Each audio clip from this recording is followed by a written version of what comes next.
Part 4 guys. Yan, dinipuse ng king kong demonyo. Joke lang. Katok tayo sa ano. Dahil malapit na birthday ko sa Tuesday na. Sobra.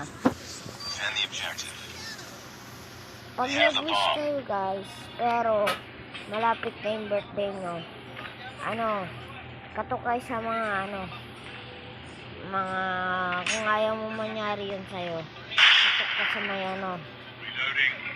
kung di ka pa sure, katok ka sa kahoy 3 beses. Huwag lang yung may tusukat. Naku. Saktan ka nyan.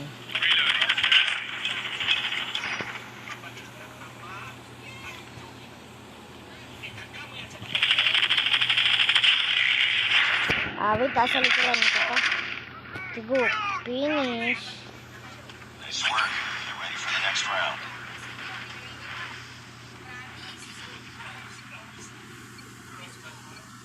Part 5 guys.